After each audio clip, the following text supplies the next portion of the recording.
Thank you. Thank you. Thank you very much for all of you for being here. Madam First Lady, thank you for joining us. We're so honored you would be here today with us at the State Department. All of our award recipients, you'll hear about them more in a moment. You saw that video, very moving, very touching. We'll learn more about them. All of my colleagues and distinguished guests. A special recognition for the members of our cabinet who are here today. Why don't you guys stand up so we can recognize you, our Attorney General, the Secretary of Small Business, of Education, and of Labor.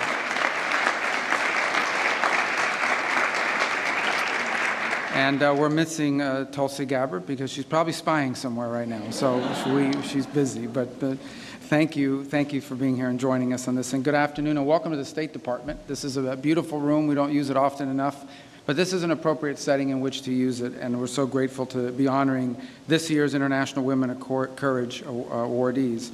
This has been going on since 2007 when one of my predecessors, Secretary Condoleezza Rice, instituted this award. And since then, I've recognized over 200 women for their work promoting peace and prosperity and human rights in communities and in countries across the world.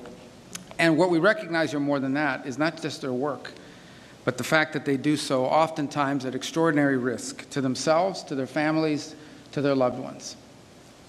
Not just important work, but work that took courage. And that's why we recognize 8 women with the International Women of Courage Award here today. I'd briefly like to honor a leader. You saw her a moment ago, Katrina Fotovat. Did I say that right? Katrina, we call her Kat. Okay, there. And she's done a great job. Without you and your team putting this together, it would not have been possible. Thank you.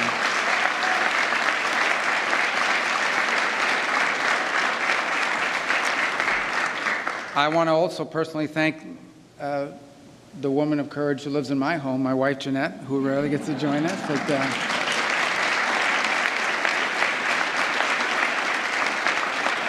And I say that relatively speaking because, courage is, there are challenges with 3 kids under 22 years of age or 23, as you know, especially a 17-year-old that's still in high school, and they had the world figured out. Anyway, thank you, because without her, I would not be able to do this. So we thank you very much and for being here today. At the State Department and under President Trump, we try to take every opportunity to defend and to promote women and girls across the world. During his first term, President Trump made women's economic opportunity an imperative. He established the Women's Global Development and Prosperity Initiative, which to date has reached over 12 million women worldwide. At home, during his first term, female unemployment reached the lowest level in 50 years. President Trump also signed the Women, Peace, and Security Act, a bill that I was very proud to have been a co-sponsor of when I was in the Senate.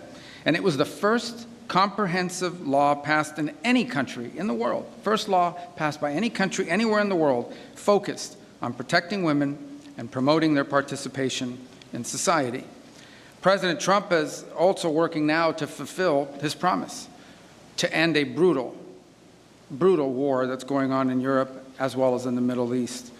Wars that aren't just costing the lives of soldiers and civilians, but where women in these wars, in these conflicts, as you will hear somewhat today, are kidnapped, and they're assaulted, they're displaced, they're killed, their families are in danger.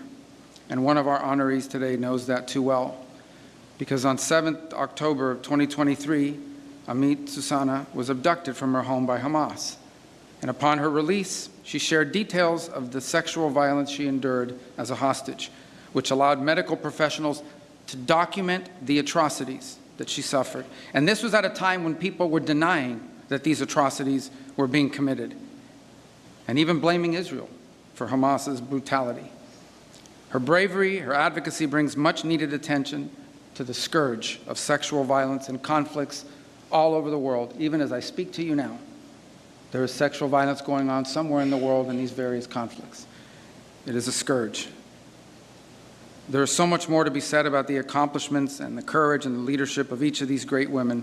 And let me reaffirm the importance of protecting women and girls and promoting their well-being are American goals, but they also happen to be a strong goal of our president, President Donald Trump. So to our honorees, congratulations and thank you for your work to create a safer and more secure and just world. In a moment, it'll be my distinct honor to welcome the First Lady of the United States to speak to you. She, too, is a woman of tremendous courage and of great accomplishment. She's an inspirational leader. Through her Be Best initiative and her work now advocating the Take It Down Act, she's protected women and girls online and promoted their health and well-being. So, Madam First Lady, thank you so much for being with us today. I look forward to continuing to work with you to promote the well-being and prosperity of Americans. So, ladies and gentlemen, please help me welcome, it's a great honor to welcome the First Lady of the United States, Melania Trump.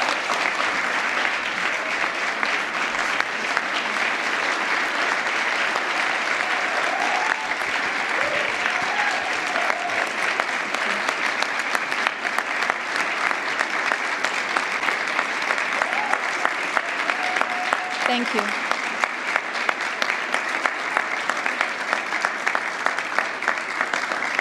Please sit down, please. Thank you. Good afternoon, and thank you, Secretary Rubio.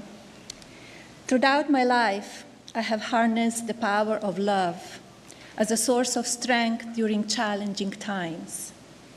Love has inspired me to embrace forgiveness, nurture empathy, and exhibit bravery in the face of unforeseen obstacles. Today, we celebrate courage, a strength that is based in love. This truth is illustrated through our honorees, who prove that love can inspire extraordinary valor, even in the face of vulnerability. Their remarkable stories, a testament to the power of love in practice, for family, community, and our world. This is especially evident in places where their passion defies convention and where it has been shown at great personal risk of stigma, persecution, or harm. The courageous Georgiana Pascu, one of our award recipients, exemplifies love in action. Georgiana is a watchdog who defends the dignity of Romanians whose voices cannot be heard.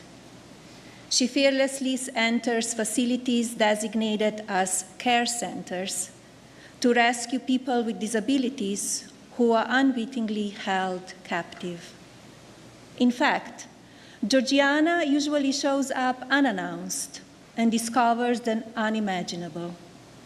Helpless adults and children bound, sedated, starving, and in extreme cases dying. Thanks to Georgiana's brave work, dozens of offenders have been charged with human trafficking, exploitation, and even organized crime. We are honored to join an exceptional assembly of brave women who have shown their love and refuse to let fear or hardship define them. Their collective achievements and dedication move us all. Let us also take a moment to acknowledge those who persist in their struggles. For each of them, love serves as a powerful catalyst, instilling a profound sense of purpose in their endeavors. To the women who are driven to speak out for justice, even though their voices are trembling. To the women who are motivated to rise up for their community when others remain indifferent. To the women who feel compelled to heal wounds caused by hatred and cherish peace. The 2025 International Women of Courage Award recipients came from diverse backgrounds and regions. Yet, love transcends boundaries and territories. It is a universal language. Their courage propels us of humanity forward by advocating to end violence against women and girls, promoting democratic governance, defending human rights, championing education, and fighting injustice. Through their efforts, they instigate progress for all of humanity. These extraordinary women illuminate the transformative power of love in shaping our world. Their journeys remind us that true courage is born from a deep commitment to others, showing that love fuels the call for justice.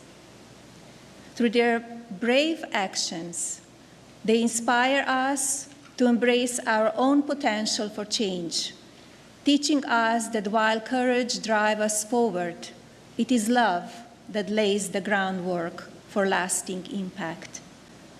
Let their stories motivate us to take courageous steps, knowing that each act of love can spark a ripple of transformation. Thank you, and thank you for being here today.